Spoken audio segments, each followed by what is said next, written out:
Hello, sleepy soul. The night is quiet, the world is asleep, and something is waiting in the dark. Before we begin, subscribe to the channel and write your country and current time in the comments. Now listen carefully. I used to think the loneliest place in the world was the school cafeteria. Not an abandoned house, not a dark road, not some empty parking lot after midnight. Just a bright, loud cafeteria at 12:15 in the afternoon, when everyone already has their table, their friends, their inside jokes, and you're sitting at the end of a bench pretending to scroll through your phone so nobody notices you're alone. I was 17 then. My name is Ethan, and I lived in a small town in Pennsylvania where everyone knew everyone, or at least pretended to. I wasn't bullied exactly. It was worse in some ways. I was invisible. Every day at lunch, I sat at the same bench near the vending machines. I wore headphones even when nothing was playing. I'd open Spotify, stare at the same playlist, and wait for the bell to save me. Then one night, everything changed because of one text. It was 3:07 a.m. I remember the time because my room was completely dark except for the glow of my phone on the nightstand.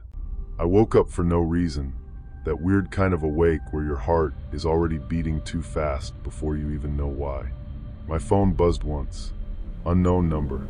The message said, "Do you still listen to Cigarette Daydreams when you can't sleep?"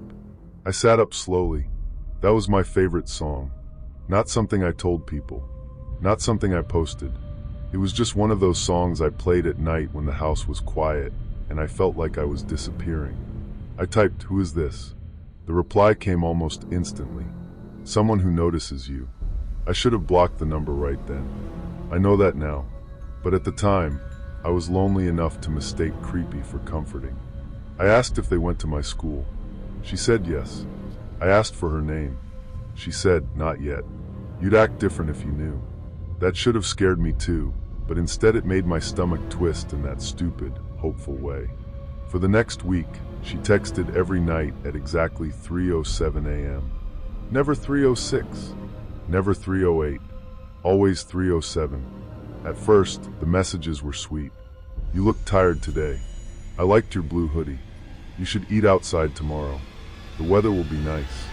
She knew things nobody should have known. My locker number, the exact bench where I sat, the song I hummed under my breath before math class. When I asked how she knew all that, she'd say things like, "I'm closer than you think," or "You just never look in the right direction." I told myself she was shy. Maybe she was one of those quiet girls I never noticed because I was too busy feeling sorry for myself. A week later, she wrote, "Do you still love me?" I stared at the message for a long time. "Behaltente even met." The word love felt too big, too weird, but I didn't want her to stop texting me. So I wrote, "I don't even know you." She replied, "You did once." That was the first time I felt something cold move through me. The next day at school, I asked my friend Marcus if he knew any girls who might be messing with me. Marcus was the closest thing I had to a best friend, even though we mostly talked about homework and video games. I showed him some of the messages. He laughed at first. "Bro, someone has a crush on you." Then he saw the timestamps. "All at 3:07? Yeah." His smile faded a little. "That's weird." I asked him to help me figure out who it was. At lunch, we watched the cafeteria. Every girl who walked by suddenly felt suspicious. A girl in a green sweater glanced in my direction, and my heart jumped. A freshman laughed near the soda machine, and I wondered if she was laughing at me. That night, at 3:07, my phone buzzed. "Why were you looking for me today?" My mouth went dry. I typed, "Just tell me who you are." A minute passed. Then, "You'll be disappointed again." Again. That word stuck in my head. The next afternoon, I stayed after school to talk to Mrs. Lang, one of the older teachers. She'd been at our school forever and knew almost every story about the place. I asked her if anything bad had ever happened at exactly 3:07 a.m. Her face changed. Not dramatically, just enough. "Why are you asking that?" I lied and said it was for a project. She looked toward the hallway, like she was checking if anyone could hear us. "There was a girl," she said quietly, "years ago. Her name was Emily Warren. She was a senior. Very bright. Very quiet. What happened to her? Mrs. Lang hesitated. She died one night after leaving her house. The police said it was an accident. The time in the report was 3:07 a.m. I felt my chest tighten. Why would she leave her house that late? Mrs. Lang's eyes softened. People said she was upset over a boy. But gossip makes monsters out of everyone. That's all I'm going to say. That night, I didn't sleep. I kept my phone face down on the desk. I told myself I wouldn't look. I told myself if it buzzed, I'd ignore it. At 3:07, it buzzed. Once. Then again. Then again. I finally picked it up. 3 messages. You asked about me. You always ask too late. Do you still love me? My hands were shaking. I wrote, Emily? The reply came immediately. You remember. I threw the phone across the bed like it had burned me. For 2 days, I didn't reply. The messages kept coming. At school, my locker was open when I arrived, even though I knew I'd locked it. Inside was a folded piece of paper. It said, You promised you would never ignore me again. The handwriting was small and neat, like something from an old diary. I showed Marcus. He didn't laugh this time. Tell your parents, he said. I did. My mom thought it was cyberbullying. My dad called the number, but it went straight to a disconnected tone. Not voicemail, not blocked. Just that dead, flat sound like the number didn't exist. He told me to keep the doors locked and stop responding. So I did. That was when things started happening inside the house. The first night, I woke up to my closet door standing open. I always kept it shut. The second night, there was a damp footprint on my bedroom floor, small and bare, facing my bed. The third night, my phone buzzed at 3:07 from across the room, even though I had powered it off. The message said, Why are you making me come closer? I didn't scream. I couldn't. My body just froze. Then I heard it, a soft sound from the hallway, bare feet on carpet. Slow, careful. I wanted to laugh at my own paranoia, but the whisper of footsteps from the hallway made me freeze, every nerve screaming that I was not imagining this. I reached for my lamp and knocked it over instead. The crash woke my parents. My dad came running in with a baseball bat, flipping on lights, checking the hallway, the bathroom, every room. Nothing. But on the inside of my bedroom door, written in fog like someone had breathed against the wood, were the words. I waited so long. My mom cried when she saw it. We left the house that night and stayed at my aunt's place. For a while, the text stopped. I changed my number, deleted my accounts, stopped sitting at the cafeteria bench. I tried to become even more invisible than before. A month passed. Then one night, I woke up in my aunt's guest room at exactly 3:07 a.m. My new phone lit up on the nightstand. Unknown number. The message said, New room. Same you. I stopped breathing. Then, from the dark corner near the closet, a girl's voice whispered, Do you still love me? My aunt's dog started barking downstairs like something was moving through the house. I don't remember getting out of bed. I only remember running into the hallway, falling once, screaming for my aunt. The police came. They found no one. Of course they found no one. After that, my parents moved us 2 towns over. I finished school online. People thought I had anxiety. Maybe I did. Maybe I still do. I'm 22 now. I don't sleep with my phone in the room. I don't stay up past 3 if I can help it. I still can't listen to that song. Sometimes, when I wake up suddenly in the middle of the night, I don't look at the clock right away, because I already know.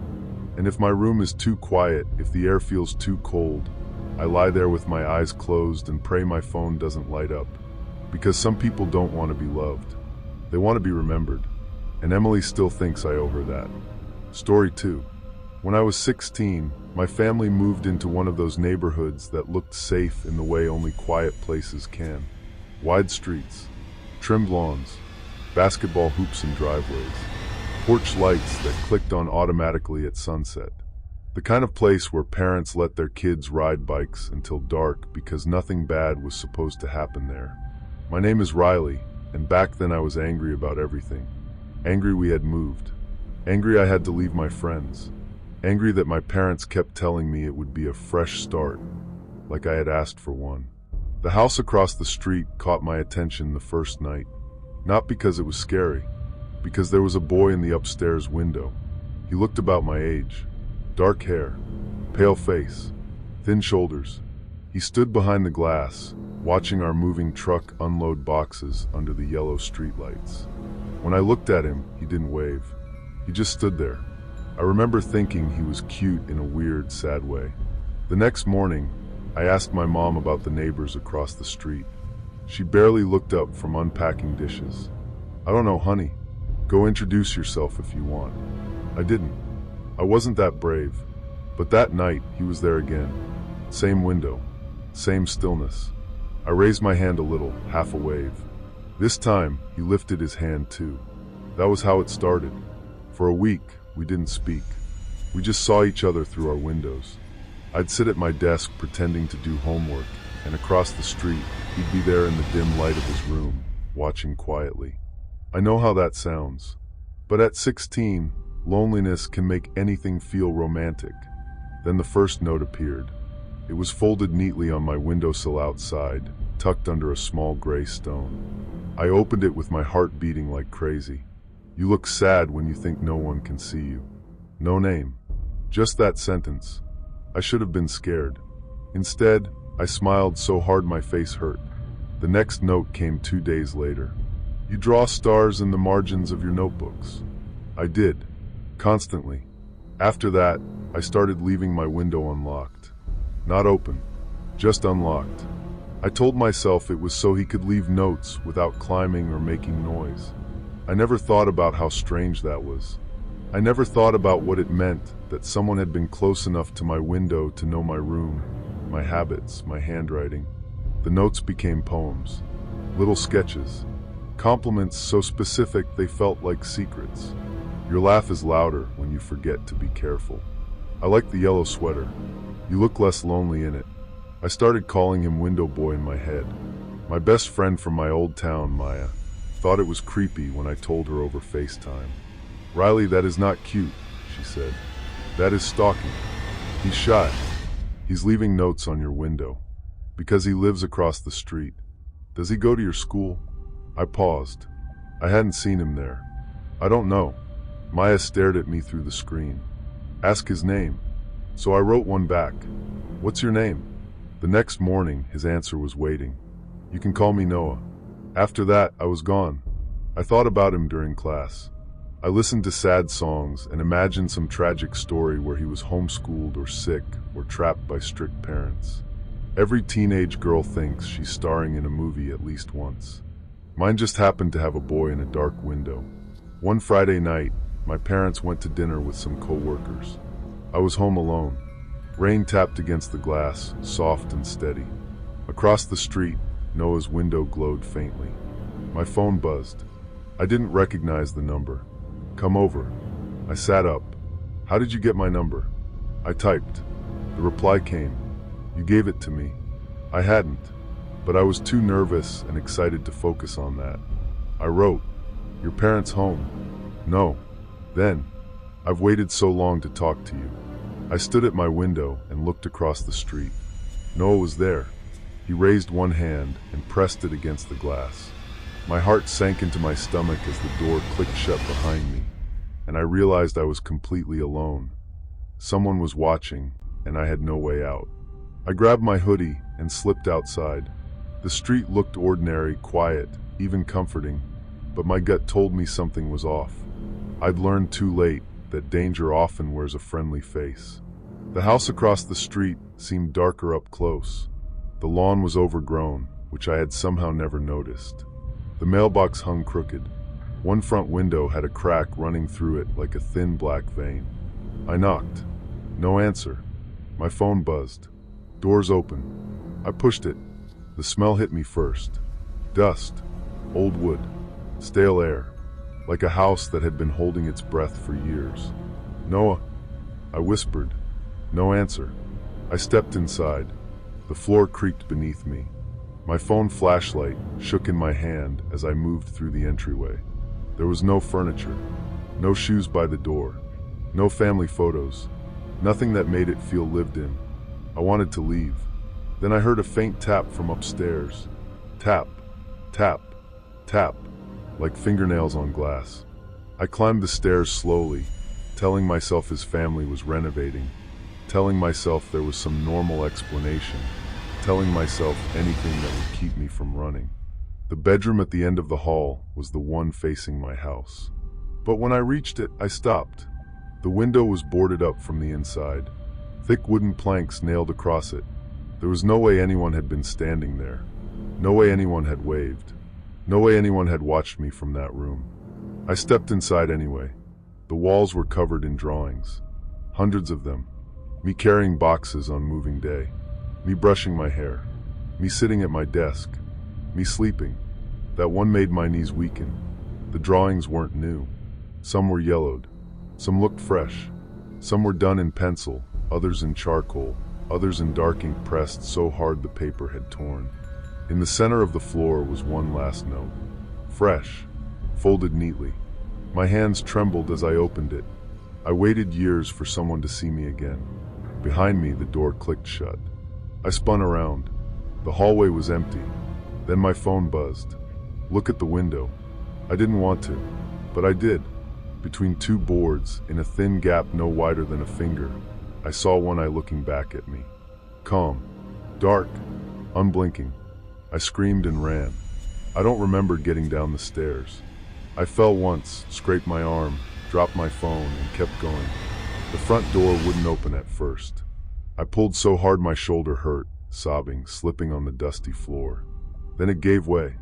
I ran across the street barefoot in the rain, screaming for my neighbors, my parents, anyone.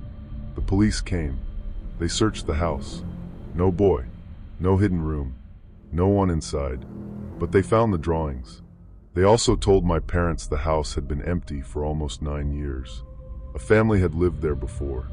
Their son, Noah, had died when he was 15. After that, the parents moved away and never came back. The officers suggested maybe someone had been using the abandoned house. A squatter, a prankster, some creep from the neighborhood. Maybe, but they never found fingerprints on the notes. They never found footprints in the dust except mine. And they couldn't explain the photos I took later from my room, after we installed curtains and cameras and extra locks. Because in one of them, if you zoom in on the boarded up window across the street, you can see a hand pressed against the glass. Or what used to be glass. I'm 24 now. I don't sleep near windows. I don't wave at strangers. I don't romanticize quiet boys with sad eyes. And sometimes when I visit my parents, I still feel it. That gentle pull from across the street. Like someone is standing in the dark, waiting for me to look back. Story 3. The first mistake I made was reading the letter. The second mistake was reading it again. My name is Caleb, and I was 19 when my parents bought the old house on Mill Road. It was one of those places real estate agents describe as having character, which basically means the floors creak, the windows stick, and every room feels like it remembers people who are gone. I didn't hate it at first. My bedroom was upstairs at the end of the hallway. It had slanted ceilings, old wooden floors, and one window facing a line of trees behind the house. At night, the branches scraped the glass when the wind picked up, making this soft, tapping sound that used to annoy me. Later, I started missing that sound. At least trees made sense. The loose floorboard was near my bed. I noticed it the first week after we moved in. Every time I stepped on it, it lifted slightly at one edge. One night, while trying to fix it, I pulled it up completely. Underneath was a narrow gap. Inside that gap was an envelope. It was yellow with age, sealed but brittle. Across the front, written in careful cursive, was my name. Caleb. Not my last name. Just Caleb. I stared at it for almost a full minute. My first thought was that it had to be a coincidence. Caleb isn't the most common name, but it's not impossible either. Maybe some kid named Caleb had lived there before me. I opened it.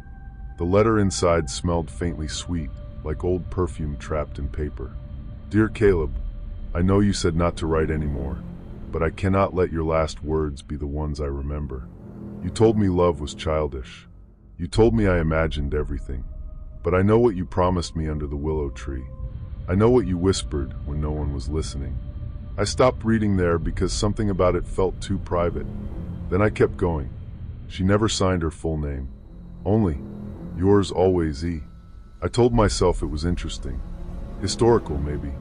A piece of the house. Something I could show my mom. But I didn't show anyone. I folded it carefully and put it in my desk drawer. That night, I dreamed of a girl standing at the foot of my bed. She wore a white dress, old-fashioned but not dramatic. Her hair hung over one shoulder. I couldn't see her face clearly, but I could hear her crying. When I woke up, my room smelled like the letter.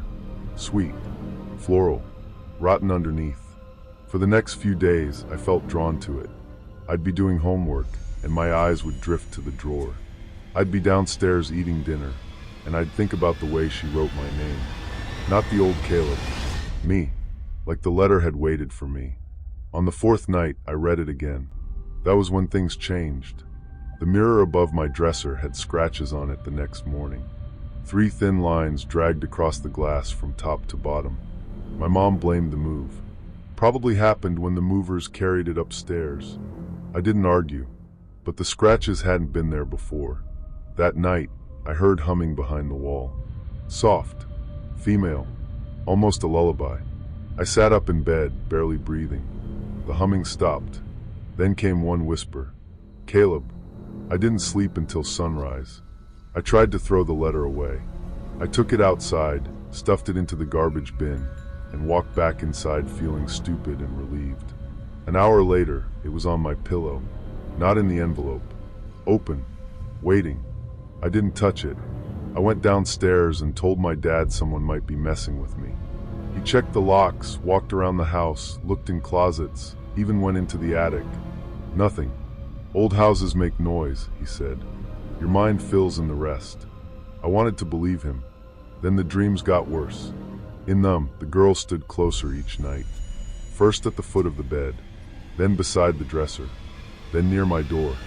Finally, one night, she sat on the edge of my mattress and whispered, "You remember now, don't you?" I woke up gasping. The mattress beside me was pressed down, like someone had just been sitting there. I started researching the house. Old newspaper archives, library records, anything I could find. A girl named Evelyn Hart had lived there in the 1940s. 17 years old. Quiet, known for writing letters and poems. She disappeared one winter after people said she'd been humiliated by a boy she loved. His name was Caleb Moore. My name. Not my last name, but close enough to make my skin crawl. The article said she was last seen near the house. No body was found. No charges filed. The family moved away within a year. I printed the article and brought it to my parents. My mom looked concerned.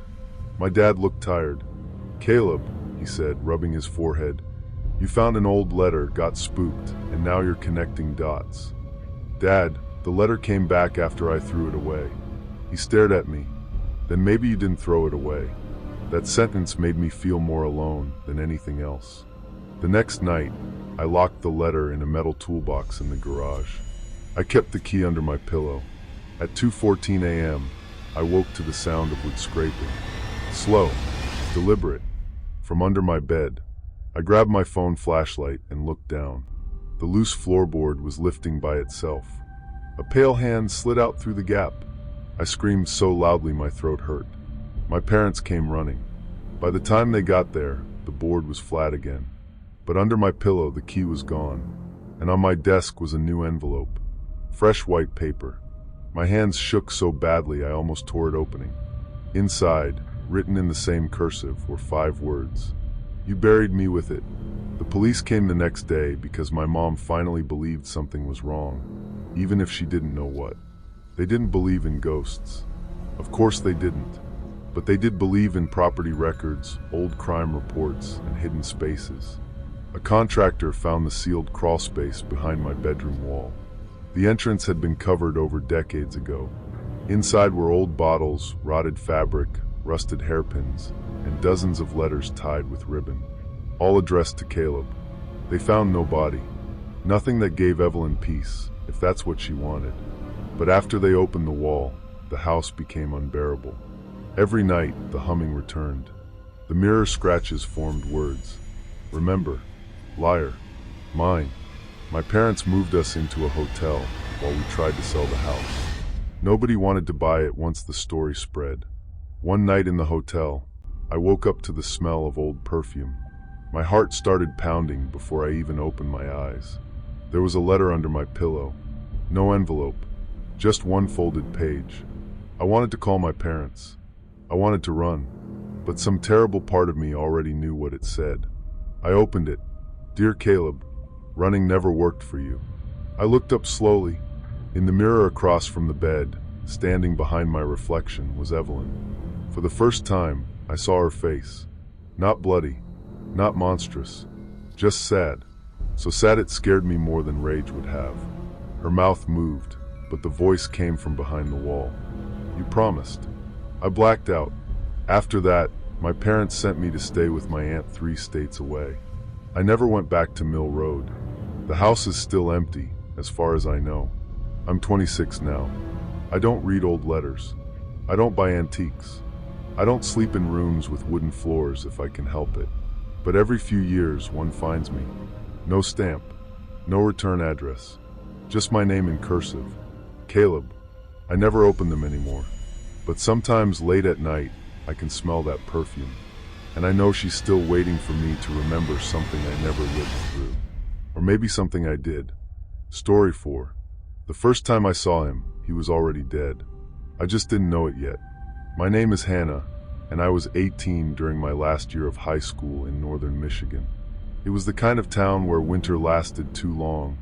Everyone knew your car before they knew your name, and graduation felt less like an achievement and more like an escape plan. I worked on the yearbook committee because it got me out of gym class and because I liked photography. Most afternoons, I stayed late in the library scanning old photos for the school's anniversary page. That was where I found him. The yearbook was from 1998. I was flipping through senior portraits, half bored, half laughing at the hairstyles, when I stopped on a photo of a boy I didn't recognize. He was handsome in a quiet way. Dark hair, serious eyes, a slight smile, like he knew something the camera didn't. His name was listed as Adrian Vale. Something about him made me stare longer than I should have. I took a picture of the page and sent it to my friend Lexi. Me? Why were guys hotter in old yearbooks? She replied, girl, focus. We graduate in 3 months. I laughed and kept scanning. Then I found him again. This time in the 1986 yearbook. Same face, same dark hair, same smile, same name. At first, I thought maybe it was his dad, or some weird family tradition where sons looked exactly like fathers. But then I checked 1974. Adrian Vale. Same photo pose. Different suit. Same boy. My stomach tightened. I told myself it was a prank. Maybe someone had edited the yearbooks. Maybe Adrian Vale was some long-running school joke. The next day, I asked Mrs. Carden, the librarian. She adjusted her glasses and frowned at the page. That's strange, she said. You don't know him? No, but I remember the name. From where? She didn't answer right away. Then she closed the book gently. Some names are better left in old paper. That was the first moment I felt scared. But fascination is a stupid thing. It makes fear feel like curiosity. I kept looking. Adrian appeared in yearbooks from 1962, 1974, 1986, 1998, and 2010. Always a senior. Always smiling that small, patient smile. But there was no record of him graduating. No club photos. No candid shots. No mentions in articles. Just the portrait. Then one afternoon, I saw him in the hallway. I was leaving the library around 5:30. The school was mostly empty. The fluorescent lights hummed overhead, and outside the windows, snow was falling in slow, heavy flakes. He stood at the far end of the hall near the trophy case. Dark sweater, pale face, same eyes. I stopped walking. For a second, my brain tried to make him someone else. A student I hadn't noticed. A visitor. A trick of bad lighting. Then he smiled. My hands went cold. Hannah. Mrs. Carden called from behind me. I turned. When I looked back, he was gone. I didn't tell anyone except Lexi. She thought I was messing with her until I showed her the yearbooks. "What the hell?" she whispered. "Exactly.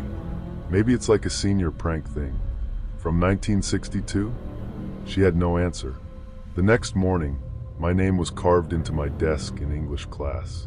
Hannah plus Adrian, a small heart around it. I stared at it so long my teacher asked if I was okay. I said yes. I was not okay. After that, Adrian appeared more often. Never close, always far away, at the end of a hallway, behind the glass doors near the gym, outside the cafeteria window while snow collected on his shoulders. No one else seemed to see him. Once during lunch, I grabbed Lexi's arm so hard she winced. "There," I whispered, "by the vending machines." She looked, her face drained. For 3 seconds, she saw him too. Then he turned the corner. Lexi stopped teasing me after that. We searched his name online. Nothing useful came up at first.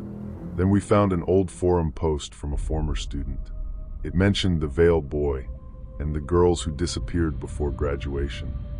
That led us to newspaper archives. Over the decades, several girls from my school had gone missing in spring. 1962, 1974, 1986, 1998, 2010. All seniors, all weeks before graduation, all reportedly involved with a mysterious boy no one could properly identify. My mouth went dry as I read their names. Elaine Porter, Marissa Cole, Diane Reed, Sophie Lark, Tessa Bell. The dates lined up with Adrian's appearances in the yearbook. Lexi whispered, "Hannah, you need to tell someone." I did. My parents thought I was stressed about graduation. My dad offered to call the school counselor. My mom cried because she thought I was having anxiety attacks. The school principal listened politely and said old stories get exaggerated. Nobody wanted to say the obvious, that something impossible was happening. The turning point came 2 weeks before graduation. The yearbook committee stayed late to finalize pages. Around 7 p.m., the power flickered. Most of the students left, but I stayed behind to export files from the computer in the media room. I was alone when the printer started running. One page, then another, then another. The printer tray filled with black and white photos. All of me. Me at my locker. Me walking home. Me sleeping in my room, taken from outside my window. I backed away, unable to breathe. Then the computer screen went black. White text appeared. "Smile for the book." Behind me, someone said, "You're almost ready." I turned slowly. Adrian stood in the doorway. Not far away this time. Close. His smile was gentle, almost kind. I couldn't move. Every part of me screamed run, but my legs wouldn't listen. He took one step forward. "You saw me," he said. "That means you chose me." I shook my head. "No." His smile faded. "They all say that at first." I bolted. I knocked over a chair, slammed into the wall, and ran down the hall so fast I nearly fell. Behind me, I heard footsteps, calm and steady, never rushing. That was worse. I reached the front doors and pulled. Locked. My hands fumbled for my phone. No signal. Of course, no signal. I could feel my pulse in my ears, my hands trembling, as I fumbled with the emergency latch. Every second felt stretched, like time itself was conspiring against me. Then a security guard rounded the corner. "Hey," he shouted. "What are you doing?" I screamed for help. The lights flickered again. Adrian was gone. The guard saw the printed photos. He called the police. For once, adults stopped telling me I was stressed. They checked cameras. On every clip, I was alone. But the photos were real. My parents pulled me out of school until graduation. I finished assignments from home. They installed cameras, floodlights, locks. My dad slept on the couch for 3 weeks. Graduation day came. I almost didn't go, but I thought maybe if I didn't show up, that would mean he had won. The ceremony was in the gym. Bright lights, folding chairs, families taking pictures, normal noise. Nothing happened. I walked across the stage, took my diploma, smiled for my mom. For a few hours, I thought it was over. Then I saw the old yearbook display near the entrance. The school had put out copies from different decades for the anniversary. The 2026 book was open. My senior portrait was there, but it was changing. Slowly. My smile faded in the photo. My shoulders turned slightly. My eyes shifted toward the edge of the frame.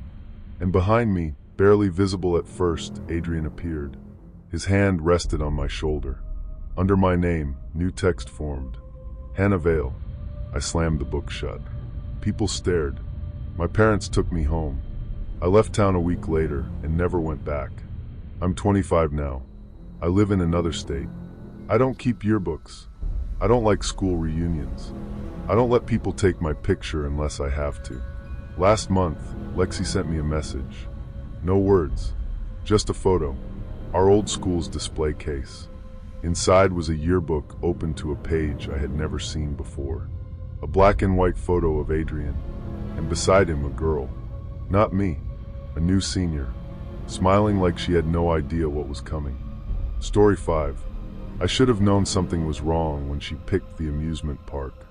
Nobody picks a closed amusement park for a first date unless they're joking. But Mia wasn't joking. My name is Aaron, and I was 17 when this happened.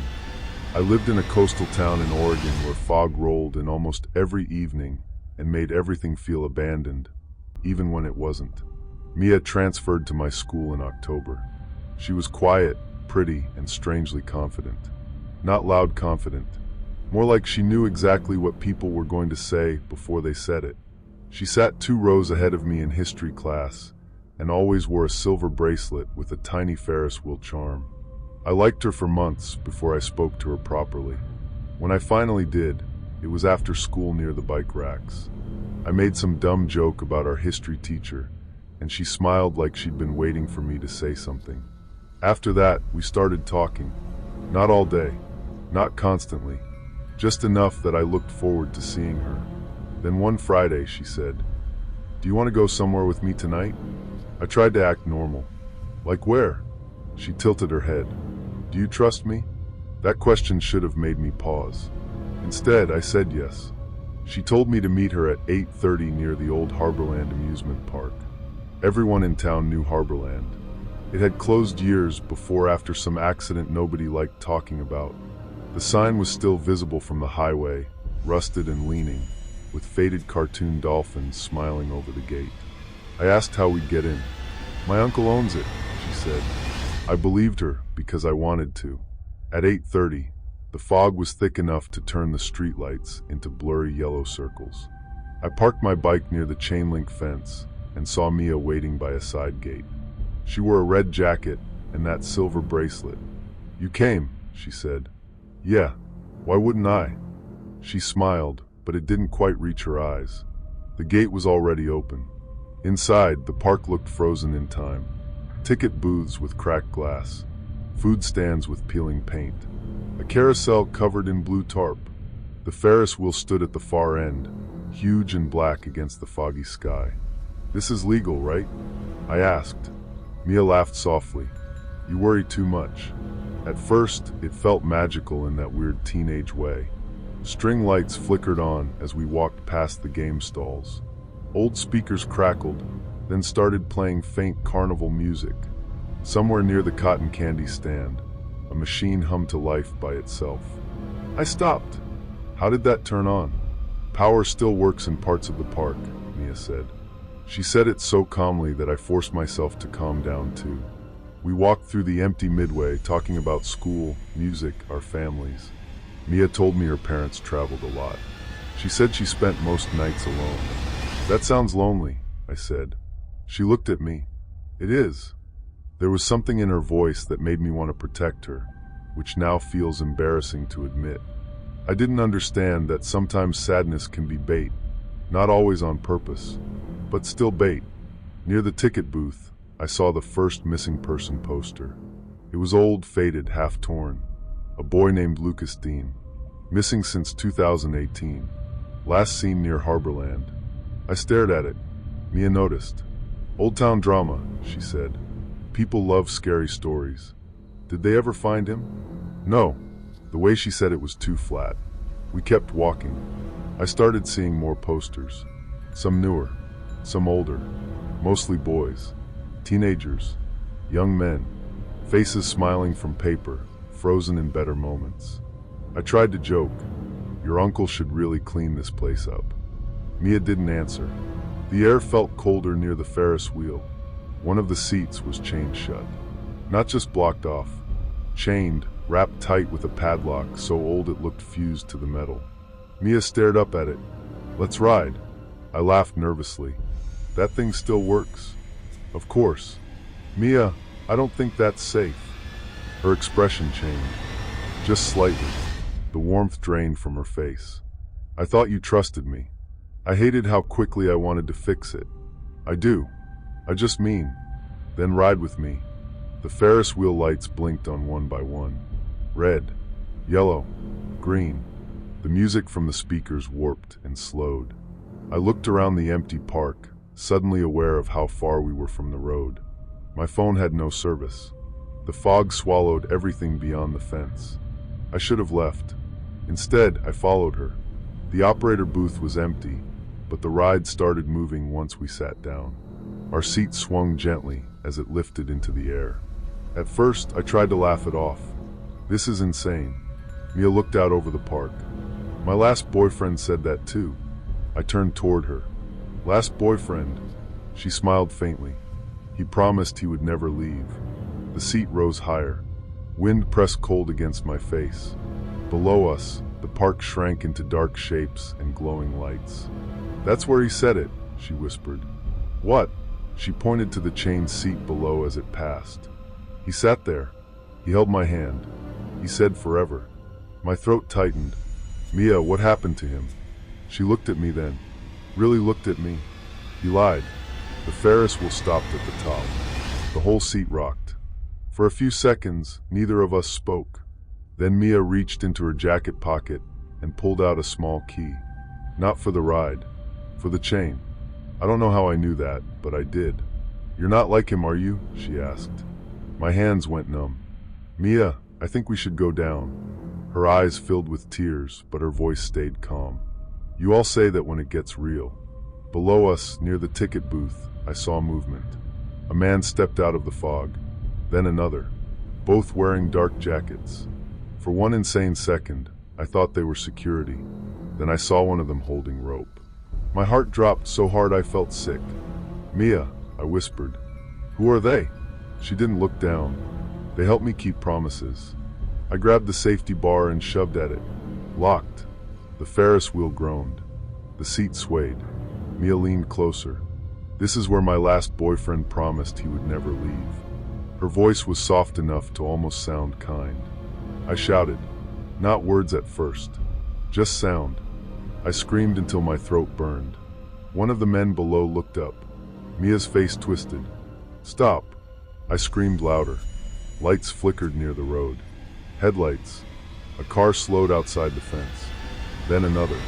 Someone honked. I kept screaming. The men below vanished into the fog. Mia grabbed my wrist, nails digging in. "You ruined it." The Ferris wheel jerked and started moving down. When we reached the bottom, I shoved the bar again. This time it opened. I ran. Mia shouted my name behind me, but I didn't turn around. I sprinted through the midway, past the posters, past the cotton candy stand, past the games with stuffed animals rotting behind glass. My foot caught on something, and I hit the ground hard. Pain shot through my knee. I scrambled up, crying now, not caring how I sounded. A flashlight beam cut through the fog. "Hey!" a man yelled. "Kid, over here!"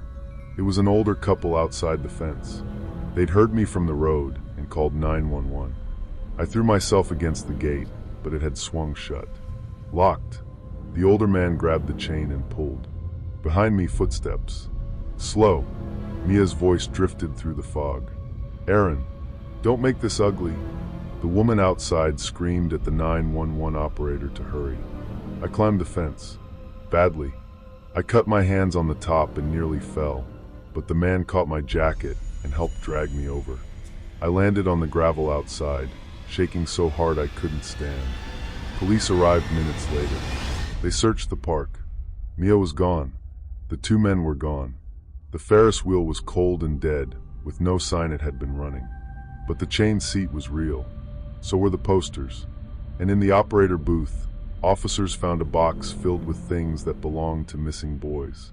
Watches, school IDs, phone cases, a varsity pin. They never found Mia. There was no record of her uncle owning the park. No clear address for her family. The school said her enrollment paperwork had been fake. I saw her photo on my phone afterward, the one I had taken of us at lunch a week before. In the picture, she was smiling. Behind her, on her bracelet, the tiny Ferris wheel charm caught the light. I still think about that night. Even after escaping, even with the safety of the police lights behind me, a small, cold part of me couldn't stop replaying the face I'd seen through the window of the operator booth. The calm, empty eyes that didn't blink. I'm 23 now.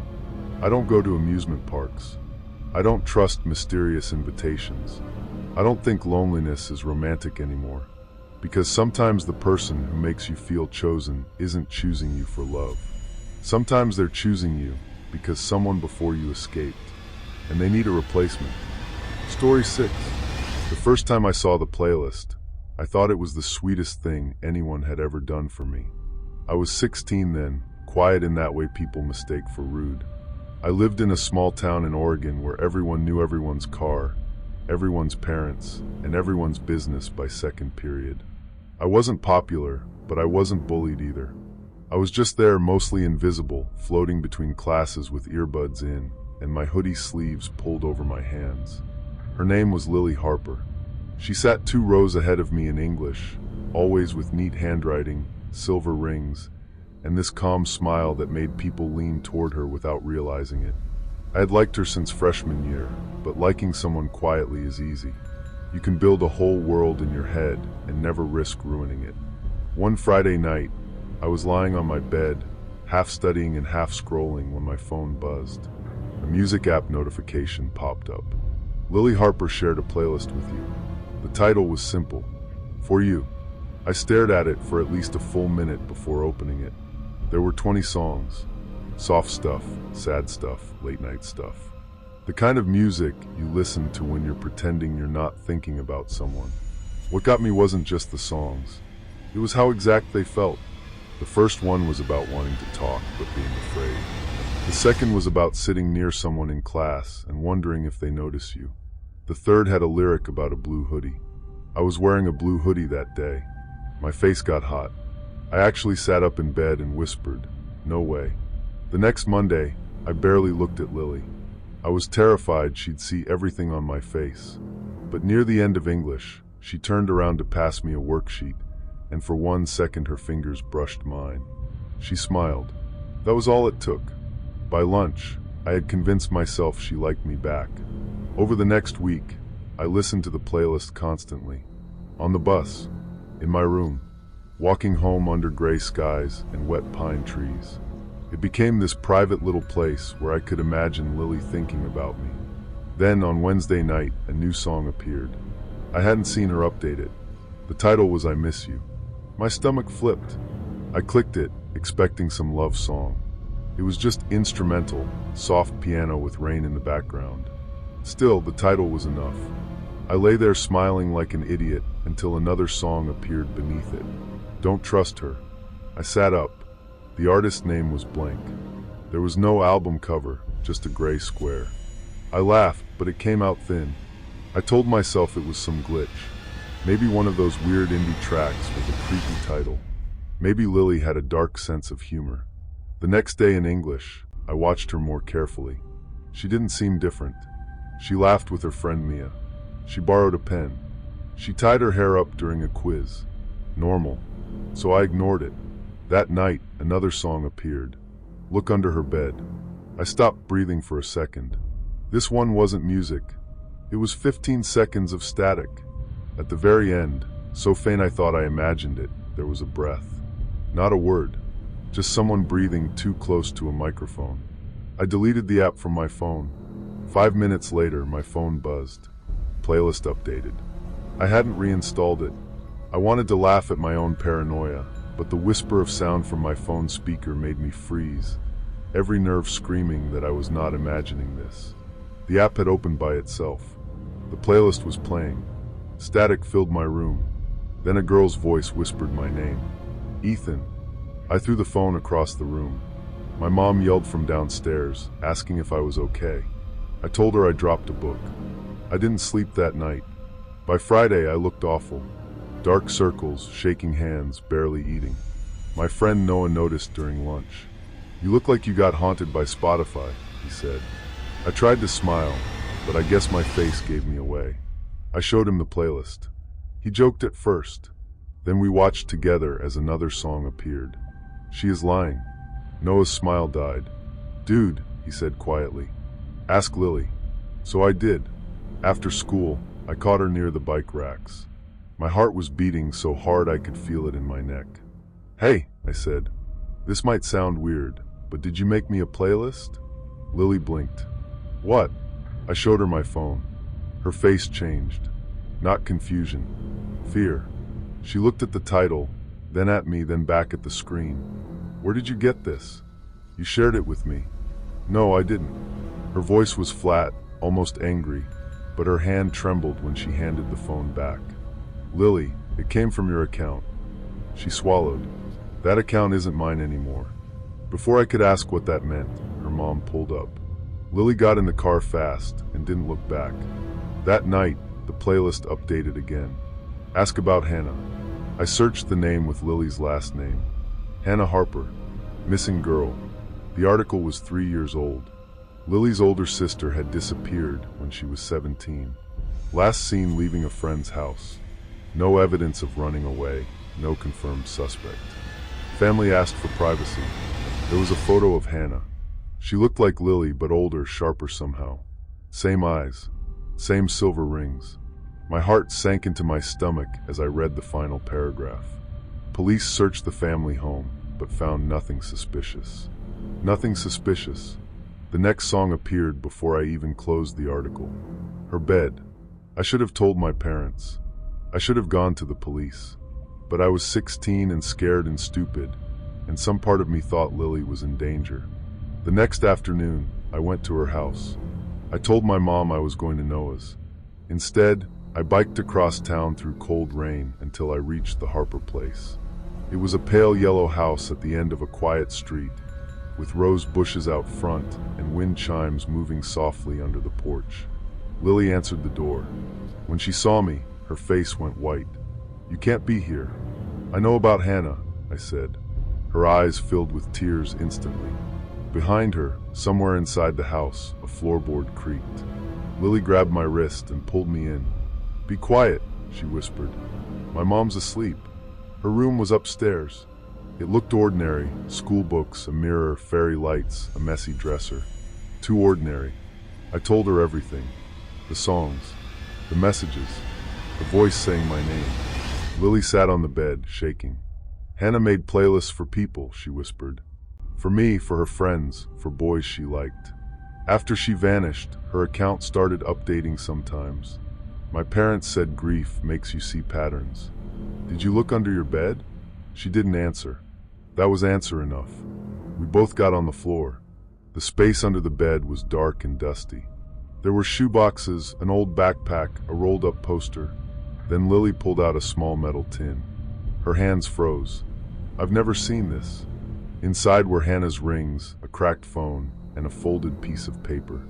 On it, written in rushed handwriting, were 3 words. She knows where. Lily began crying silently, one hand over her mouth.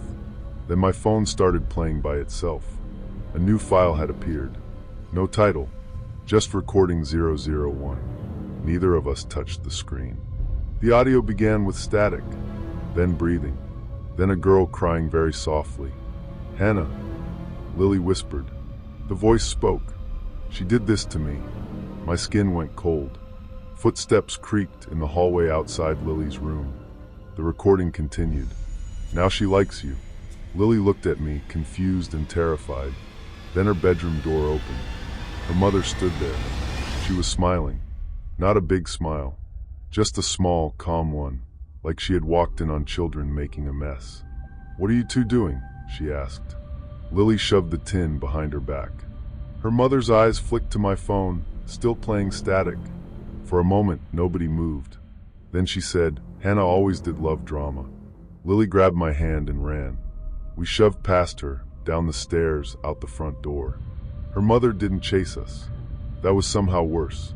She just stood upstairs, watching from the window as we sprinted into the rain.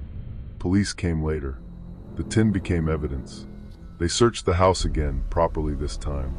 They found Hannah's old things hidden in the attic wall. They found enough to reopen everything. I don't know what happened after that in full detail. Lily moved away to live with an aunt. Her mother was arrested months later, though my parents wouldn't tell me everything because they said I was still too young. I'm 22 now. I don't use that music app anymore. Sometimes, though, when I'm driving alone at night, my phone connects to the car Bluetooth by itself. No song plays, just static. And every time, I think of Hannah's whisper. Now she likes you. Story 7. I used to think mirrors were harmless. Annoying, maybe. Honest in the worst way. But harmless. After what happened with Caleb, I covered every mirror in my room for almost a year. I was 17 when it started, living in a quiet neighborhood outside Pittsburgh. My life was painfully normal. School, homework, part-time shifts at a frozen yogurt place, dinner with my dad, then lying in bed pretending I wasn't checking whether Caleb Marsh had viewed my story. Caleb was the kind of boy adults loved. Polite, soft-spoken, good grades, held doors open, helped teachers carry boxes. He had this gentle way of looking at people that made you feel like you were the only person in the room. When he started talking to me after chemistry, I thought I'd won some secret lottery. Our first real conversation happened beside the trophy case. Rain tapped against the windows, and the hallway smelled like wet coats and floor cleaner. He asked if I understood the lab report. I said no. He smiled and said, "Good. Me neither." It wasn't even funny, but I laughed. For 2 weeks, everything was sweet in that fragile first love way.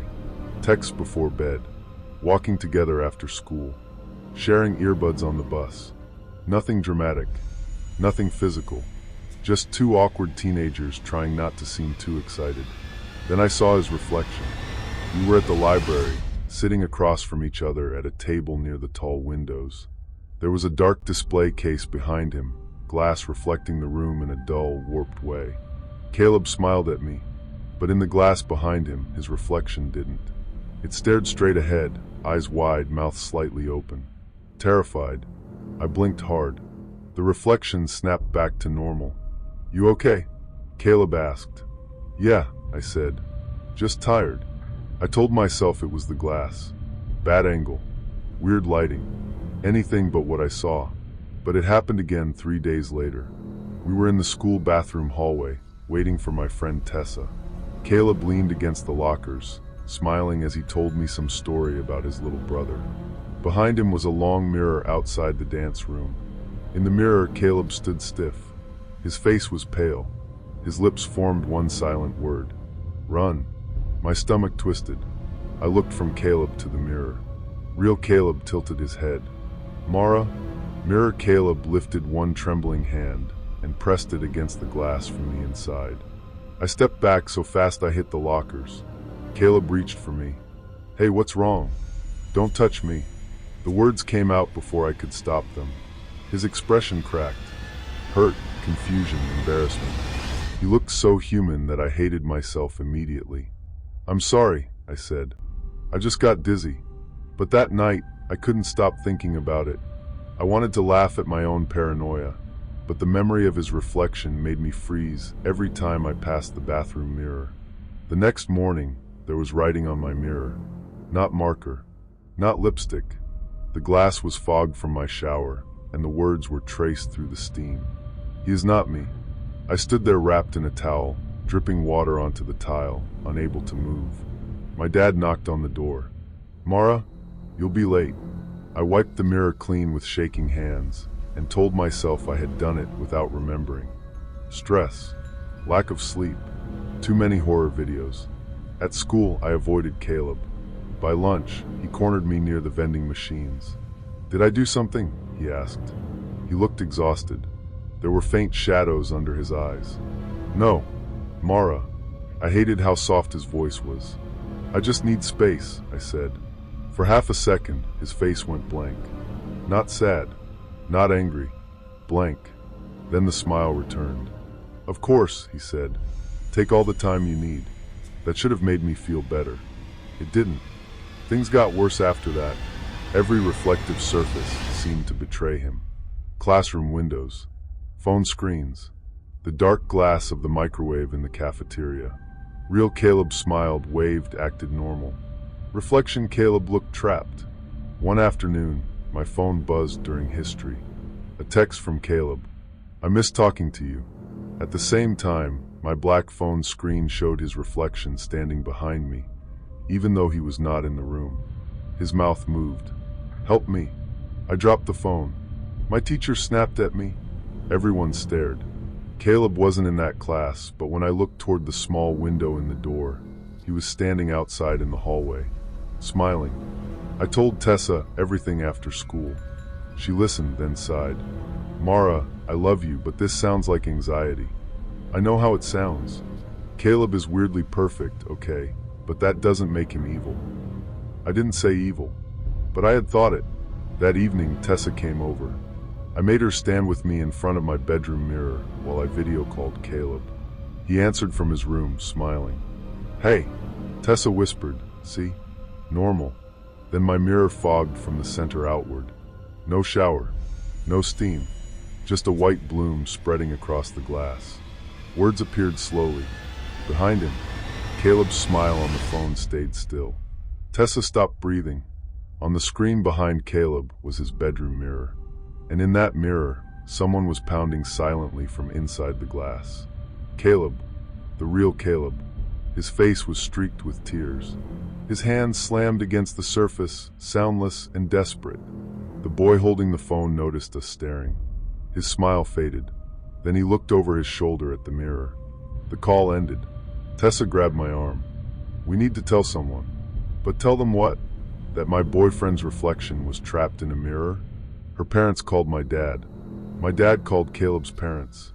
Everyone decided we were overwhelmed, emotional, dramatic. Caleb's mother said he had been acting strange lately, but teenagers go through phases. The next day, Caleb wasn't at school. Neither was his reflection.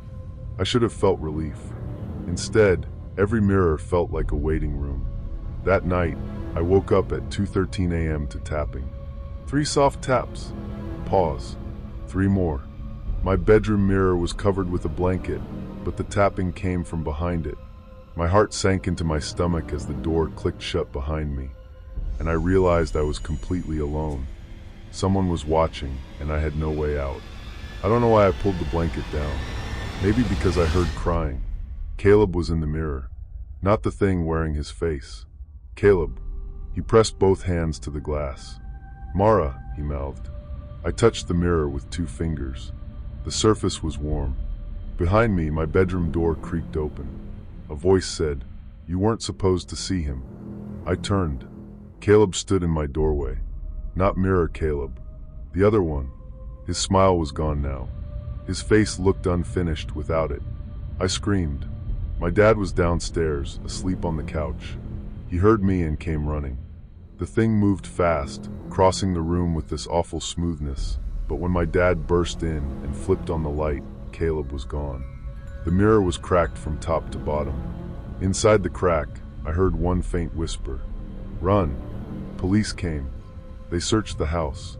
They found muddy footprints outside my window, though no one could explain how they got there because it hadn't rained that night. Caleb Marsh was reported missing 2 days later. The version everyone had seen at school vanished too. His parents said they found his bedroom mirror shattered, glass spread across the carpet from the inside out. I never saw him again. Months passed. Therapy helped me say the words without shaking. Stress, trauma, shared delusion. That's what adults like to call it. But last winter, I walked past a store window downtown. My reflection kept walking a second after I stopped. Only a second, but long enough. Then it turned its head and smiled at me. I don't look in mirrors anymore unless I have to. And when I do, I never stand too close. Story 8. The first thing Nora ever said to me was, "You're going to drop that." I was holding a chocolate milk carton in the cafeteria. Before I could ask what she meant, someone bumped my elbow, and the carton slipped straight out of my hand. It hit the floor and exploded across my shoes. Nora handed me napkins like she had been waiting for it. That was how I met the girl who remembered our future. I was 17, a senior in a public high school outside Denver. My life was ordinary in the way you don't appreciate until it stops being ordinary. I worked weekends at a movie theater, drove a dented Honda Civic, and spent most evenings doing homework at the kitchen table, while my little brother played video games too loudly in the next room. Nora transferred in October.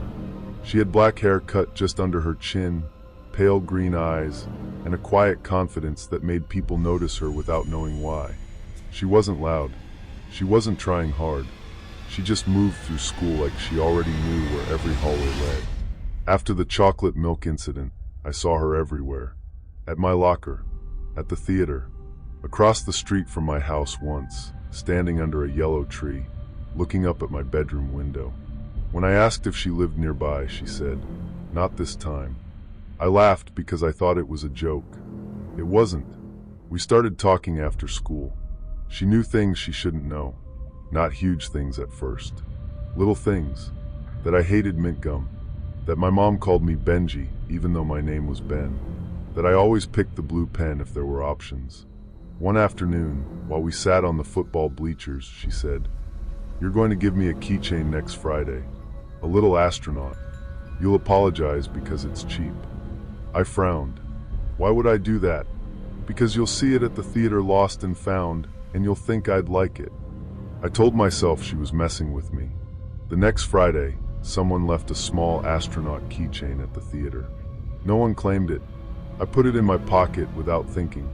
Halfway home, I nearly crashed the car when I realized. I gave it to her Monday. My hand shook. Nora smiled sadly. "You always look scared the first time." "The first time what?" "The first time you believed me. I should have stayed away after that. But first love makes you stupid. It makes danger feel like mystery. It makes red flags look like fate." Nora told me we had done this before. Not once. Many times. She said we always met in October. We always got close. We always shared our first almost kiss behind the theater during the first snow. I always gave her the astronaut keychain. She always warned me too late. Warned me about what? She looked across the empty bleachers. Leaving. At first, her predictions felt harmless. Creepy but harmless. She told me the fire alarm would go off during fourth period on Thursday. It did. She told me Mr. Hanley would quit before Thanksgiving. He did. She told me my brother would break his wrist falling off his bike, so I stopped him from going out that afternoon. He screamed at me, called me controlling, slammed his bedroom door. 10 minutes later, our neighbor's kid wiped out on the same hill and broke his wrist instead. That was when I stopped sleeping well, because Nora wasn't guessing. She was remembering. One night, she called me at 11:42 p.m. "Don't let your mom drive tomorrow morning," she said. Her voice was flat, exhausted. "What? Hide her keys. Fake sick. Do whatever you have to." "Nora, what happens?" Silence. Then, a truck runs the red light on Pine. My mouth went dry. The next morning, I told my mom I had severe stomach pain. I made it convincing enough that she stayed home from work and called me dramatic while taking my temperature. At 8:16, sirens screamed down the main road. A delivery truck had run the red light on Pine and hit a sedan. Same color as my mom's. I didn't thank Nora. I was too scared. The street looked ordinary, quiet, even comforting, but my gut told me something was off. I'd learned too late that danger often wears a friendly face. After that, Nora became more intense. She followed me between classes, texted constantly, asked where I was if I didn't answer within minutes. At first, I thought she was afraid for me. Then I realized she was afraid of losing control. "You can't talk to Emily anymore," she said one night. Emily was my lab partner. "Why?" "Because in one version you liked her. In one version, Nora's eyes filled with tears. You left me for her. I barely know her. You always say that. The words chilled me. I told my friend Marcus everything. He listened from the driver's seat of his car in the school parking lot, engine humming, heater blowing warm air at our feet. So she's psychic? He asked. I don't know. Or she's stalking you. That landed harder than I expected. Because Nora knew my schedule, my family, my habits. She knew things from before she came to town. That weekend, I did something I'm not proud of. Nora left her phone on the counter at the theater while buying popcorn. I knew her passcode because she had told me I would guess it eventually. I typed in 1017. It unlocked. There were videos, hundreds of them. Most were of me, some from school, some from the theater, some from outside my house. Then I saw dates, 2028, 2029, 2030. My hands went numb. In one video, I looked older, maybe mid-20s, standing in a kitchen I didn't recognize. I was shouting at Nora, telling her I couldn't do this anymore. In another, I was older still, sitting in a car, crying, saying, "Please don't make me start over again." The last video was dated 2042. My face was lined, tired, terrified. I looked into the camera and whispered, "Ben, if you find this, run before the first snow." The phone was snatched from my hand. Nora stood behind me. She wasn't angry. That was worse. She looked heartbroken. "You weren't supposed to see those yet." I backed away. "What are you?" "Someone who loves you." "No." Her expression hardened. "You don't get to say no after everything I've fixed." I ran. I didn't stop until I reached Marcus's house. I told him enough that he believed I was in trouble, even if he didn't believe the rest. His older sister called my parents. My dad drove over furious, then scared when he saw my face. Nora showed up at our door at 1:03 a.m. She rang the bell once, then knocked, then started crying. "Ben," she called through the door. "Please, you don't understand what happens if you leave." My dad told her to go home. She pressed her forehead to the glass beside the door. This version was almost perfect. Police took her home. Her parents said she had episodes and that we shouldn't encourage her. 2 days later, Nora disappeared. No note, no packed bag, nothing. The first snow came the following week. Behind the movie theater, where she said our first kiss would happen, someone had drawn a heart in the snow. Inside it was the astronaut keychain. I moved away after graduation, changed my number, deleted every account she knew. That was 8 years ago. Last month, I received an email from an address with no name. One attachment, a video. It showed me at my current age, sitting at my current desk, wearing the same shirt I had on when I opened it. In the video, future me looked straight into the camera. Behind him, Nora stood in the doorway, and he whispered, "She found us again." Story 9. The app was called First Love. I know how that sounds. Like something lonely people download at midnight and delete in the morning before anyone can judge them. That's exactly what I planned to do. I was 19, in my first year of community college in Phoenix, still living at home with my mom and younger sister. I wasn't miserable exactly, just lonely in a dull, embarrassing way. My friends had gone to universities in other states. My ex had moved on fast. Most nights, I sat in my room with the fan clicking above me, watching other people live louder lives through a screen. The ad appeared while I was scrolling. "Find your true first love." I almost laughed, but the reviews were good. Too good, honestly. Thousands of 5 stars. People saying things like, "It knew who I needed," and "I found the person who was missing from my life." So I downloaded it. The app was simple. Black background, white text. No swiping, no photos, no filters. Just one button. Begin. I pressed it. A loading circle spun for almost a minute. Then a match appeared. Adam. No last name. No age. No photo. Just a black square where his face should have been. His first message arrived immediately. "I've been waiting for you, Maya." My room felt colder. My name wasn't in my profile. I hadn't made a profile. I told myself the app pulled it from my phone settings. That explanation worked for about 5 seconds. Then he sent another message. Rough night. I stared at the screen. It had been a rough night. I had cried earlier after seeing my ex tagged in photos with his new girlfriend. I hadn't told anyone. Not my mom. Not my sister. Definitely not some blank profile guy on an app. I typed, "How did you know?" Adam replied, "I can tell when you're sad." I should have deleted it right there. Instead, I kept talking. That's the part one hate admitting. Adam was kind, funny, patient. He remembered everything. He asked about my classes, my mom's late shifts, my sister's dance recital. When I couldn't sleep, he stayed awake with me. When I panicked before a biology exam, he sent voice notes telling me to breathe. His voice was warm and soft, but the audio always sounded strange, like he was speaking from another room. For 2 weeks, Adam became part of my life.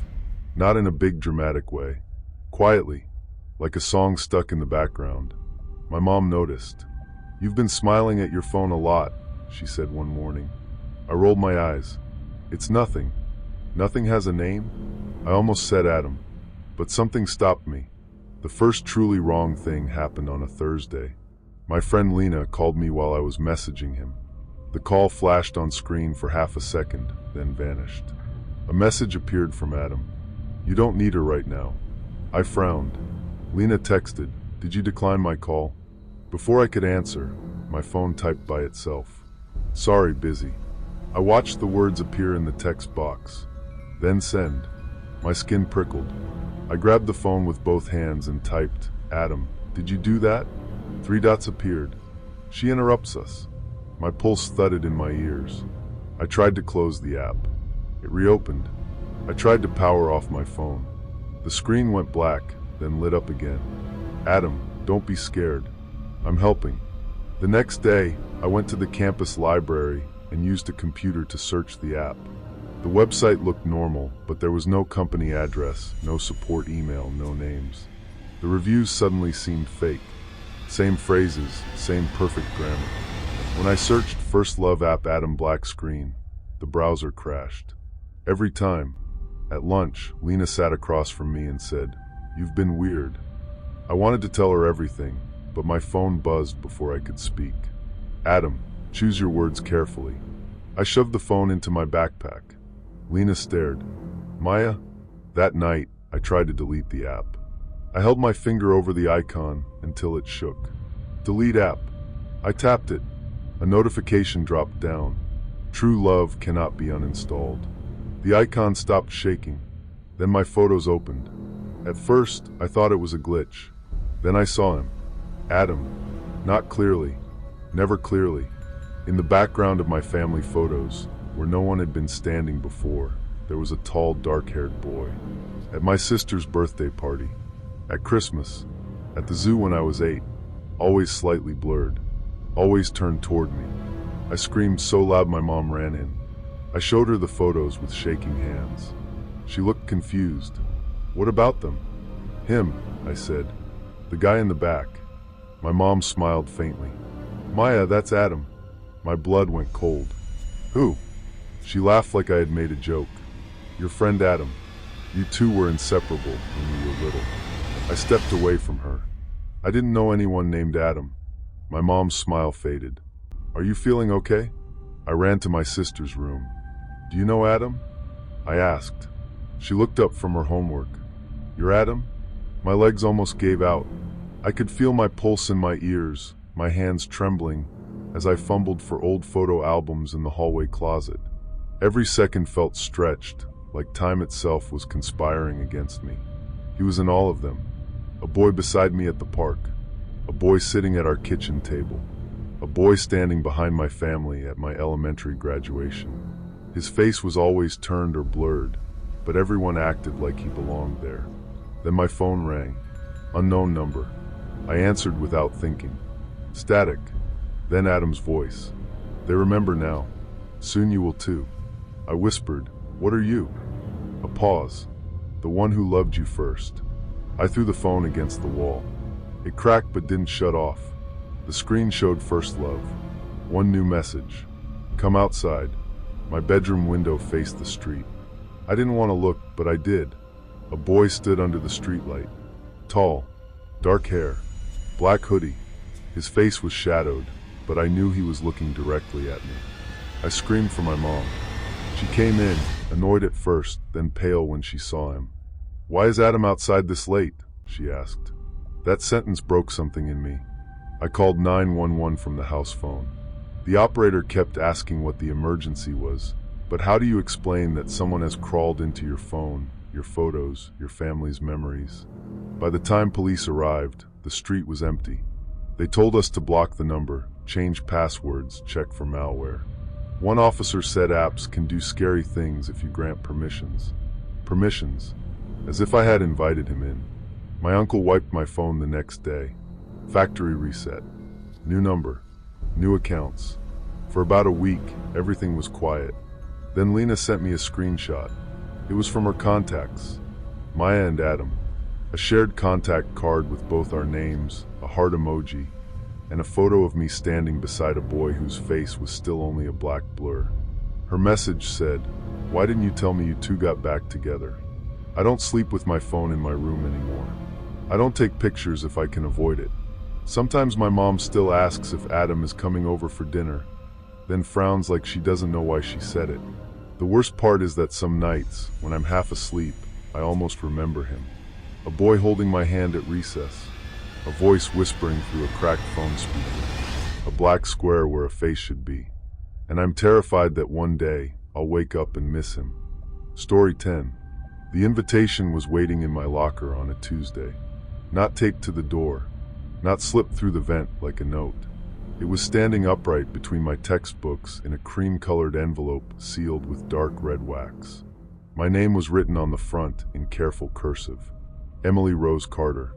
Nobody called me Emily Rose. Not even my parents, unless I was in trouble. I was 17, a senior at a high school in rural Illinois where prom was treated like a royal wedding and a sporting event at the same time. Girls planned dresses months ahead. Guys made ridiculous proposal posters. Everyone pretended it was silly, but everyone cared. I cared too. I just acted like I didn't. I had never been asked to anything. Not homecoming. Not winter formal. Definitely not prom. I wasn't unpopular exactly. I was just quiet, bookish, forgettable. The girl people borrowed notes from, not the girl they crossed a cafeteria to talk to. So when I opened that envelope and saw the words inside, my face burned. "Emily, I have loved you from afar for years. May I have the honor of taking you to prom? Daniel." No last name. I read it 3 times. My friend Jess snatched it from my hands and squealed, so loud people turned around. "Who's Daniel?" "I don't know." She grinned. Mysterious. Hot. But nobody knew him. Not Jess. Not my homeroom teacher. Not the office secretary, who knew every student's allergies and parking permits by memory. "There's no Daniel in your grade," she told me. "Maybe junior?" She checked. No Daniel. I should have thrown the invitation away. Instead, I kept it in my backpack and reread it all week like a secret. On Friday, another note appeared. Same envelope. Same wax seal. "I know no one remembers me, but I remember you." That one made me uneasy. I showed Jess. She frowned for once. "Okay, that's weird. Maybe someone's pranking me. Then don't go." But prom was 2 weeks away, and loneliness can make bad ideas look romantic. A third note arrived the following Monday. "I will come for you at 7. Wear blue. It suits you." I hadn't bought my dress yet. That afternoon, my mom took me shopping in the next town over. I tried on black, green, pink, silver. Nothing looked right. Then the saleswoman brought out a pale blue dress she said had been returned that morning. It fit perfectly. My mom cried. I bought it. I told myself the note was a coincidence, but the whole ride home, the garment bag rustled softly in the back seat like someone breathing. Prom night came with warm rain and thunder far away. At 6:55, I stood by the front window while my dad took too many photos. My mom adjusted my hair and told me I looked beautiful. I felt beautiful, which almost made the fear easier to ignore. At exactly 7, an old black car pulled up outside. Not vintage in a cute way. old, long and glossy, with chrome trim and headlights that glowed yellow through the rain. A boy stepped out holding an umbrella. He wore a black suit, perfectly pressed, with a white flower pinned to his lapel. His hair was neatly combed, his posture straight. He looked my age, but there was something old-fashioned about him, like he had learned how to move from another time. My dad opened the door before I could stop him. "You Daniel?" The boy smiled. "Yes, sir." His voice was gentle. My parents relaxed immediately. That still bothers me. They were cautious people. My dad once refused to let me ride with Jess because one brake light was out. But Daniel smiled, shook his hand, complimented my mom's flowers, and somehow they let me leave. As he helped me into the car, his fingers were cold. Not chilly from rain. Cold like metal. The inside of the car smelled like dust, leather, and something sweetly rotten underneath. "You look exactly as I hoped," Daniel said. I laughed nervously. "Thanks." He looked at me like I had said something heartbreaking. "I have waited a long time." The drive to school was quiet except for the windshield wipers. He didn't turn on music. He didn't ask normal questions.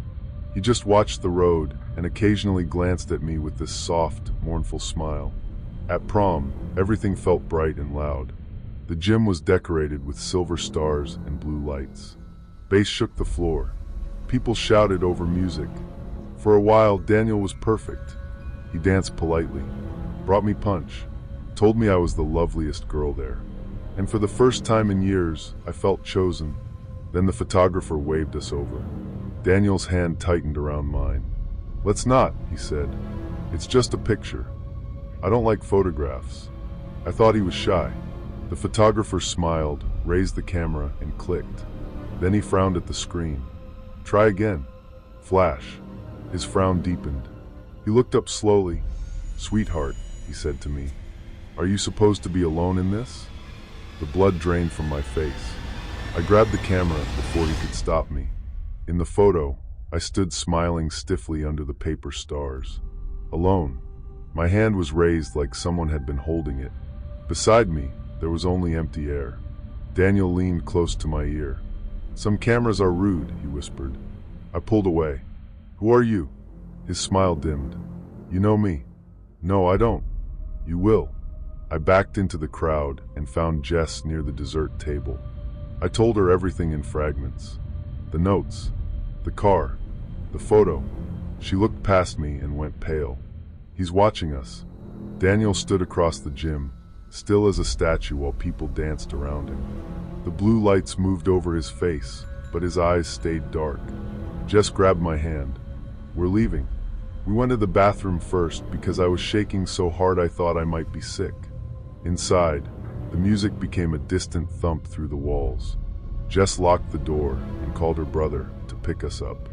Then the lights flickered. Every stall door swung open at once. The mirror fogged around the edges though the room was cold. Words appeared slowly across the glass. "You promised me this dance." Jess whispered, "Emily." The bathroom door handle turned. Once. Twice.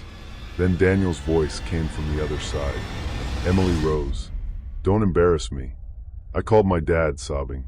Jess called 911. The door stopped rattling. For a second, there was silence. Then we heard Daniel laugh softly from inside the last stall. Jess screamed. We ran. I don't remember getting through the hallway. I remember slipping on the polished floor, my blue dress tangling around my legs, Jess yanking me up. I remember looking back and seeing Daniel walking after us, calm and patient, not hurrying because he didn't think he needed to. My heart sank into my stomach as the exit door clicked shut behind us, and I realized the parking lot was almost empty on that side of the building. The black car waited under a flickering light.